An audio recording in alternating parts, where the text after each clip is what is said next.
तो आजकल एक चीज की काफी चर्चा हो रही है और वो है भारत और यूरोपियन यूनियन के बीच एक बहुत बड़ा ट्रेड एग्रीमेंट। चलिए जरा इसे करीब से देखते हैं और समझते हैं कि ये असल में है क्या। मीडिया में तो इसे महासमझौता, ऐतिहासिक, यहाँ तक कि मदर ऑफ ऑल डील्स जैसे बड़े बड़े नाम दिए जा रहे हैं। मतलब इसे भारत के लिए एक जबरदस्त जीत के तौर पर पेश किया जा रहा है। लेकिन इन धमाकेदार हेडलाइंस के पीछे की असली कहानी क्या है, आज हम इसी की पड़ताल करेंगे। सरकारी वादों से लेकर उन मुश्किल सवालों तक जिनके जवाब मिलना अभी बाकी है।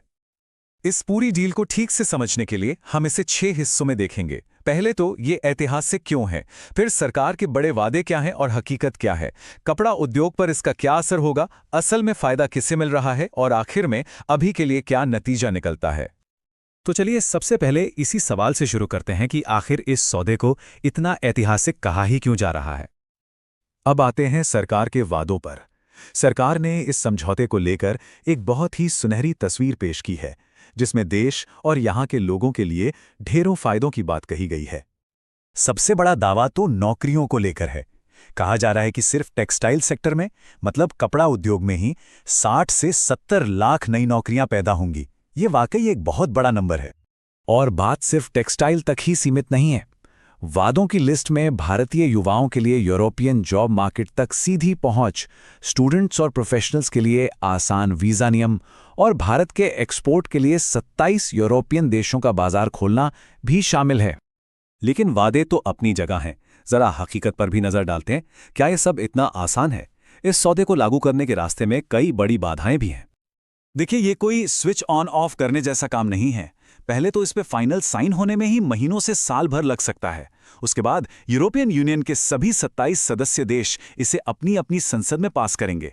इंडस्ट्री एक्सपर्ट्स का तो मानना है कि हमारे एक्सपोर्टर्स को इसका असल फायदा देखने में कम से कम 1.5 से 2 साल लग जाएंगे। और नौकरियों का ये वादा हमें एक पुराने पैटर्न की याद दिलाता है। ऐसा पहली बार नहीं हो रहा।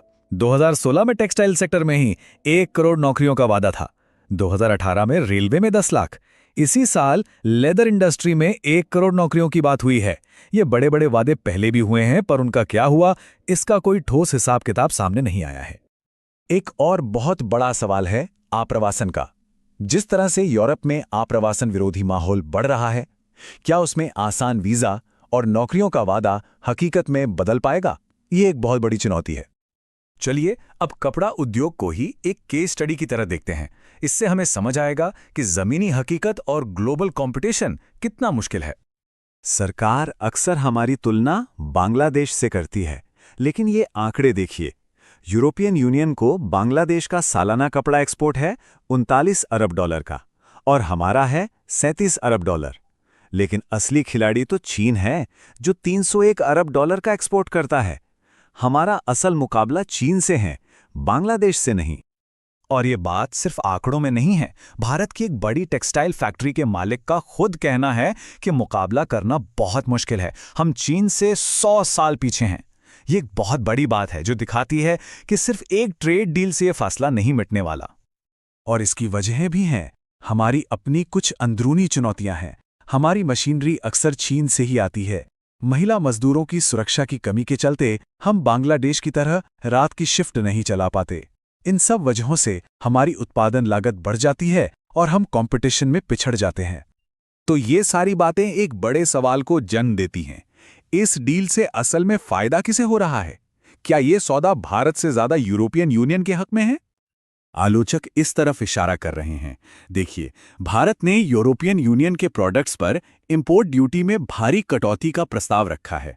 गाड़ियों पर ड्यूटी 110% से घटा के 40%, वाइन और शराब पर 150% से 40%, और तो और लोहा, स्टील, दवाइयों और प्रोसेस्ड फूड पर तो ड्यूटी लगभग खत्म ही कर दी जाएगी।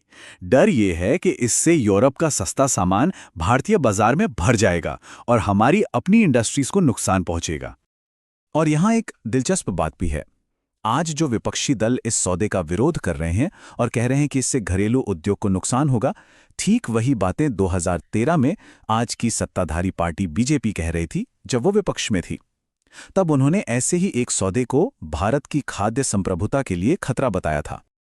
चलिए अब इस पूरी तस्वीर के आखिरी और शायद सबसे उलझे हुए हिस्से को देखते हैं, यानी जियोपॉलिटिक्स या भू राजनीति के वो सवाल जो अभी भी इस सौदे पर मंडरा रहे हैं। कई बड़े मुद्दे हैं जिनका हल अब तक नहीं निकला है, जैसे यूरोप का नया कार्बन टैक्स जो हमारे स्टील और एल्यूमिनियम एक्सपोर्ट पर लगने वाले टैरिफ के फायदे को खत्म कर सकता है। फिर यूरोप के स्वास्थ्य और फार्मा से जुड़े सख्त नियम हैं जो हमारे एक्सपोर्ट को रोक सकते हैं। और सबसे बड़ा मुद्दा है रूस का। भारत जो रिफाइंड फ्यूल यूरोप को बेचता है, उसका एक बड़ा हिस्सा रूस के कच्चे तेल से आता है। और ये रूस वाला मामला कितना गंभीर है, इसका अंदाजा कांग्रेस पार्टी के जयराम रमेश के इस बयान से लगता है। उनका कहना है कि वॉशिंगटन डीसी के दबाव के बीच इन व्यापार मार्गों के भविष्य पर स्पष्टता की जरूरत है। मतलब इस पर अमेरिका का भी भारी दबाव है और इसका सीधा संबंध यूक्रेन युद्ध से है। तो आखिर में सवाल वही है, क्या ये सौदा भारत के विकास का इंजन साबित होगा या फिर ये एक बहुत बड़े जोखिम का सौदा है? इस भारत ईयू कहानी का आखिरी पन्ना अभी लिखा जाना बाकी है और इसका जवाब सिर्फ आने वाला वक्त ही देगा।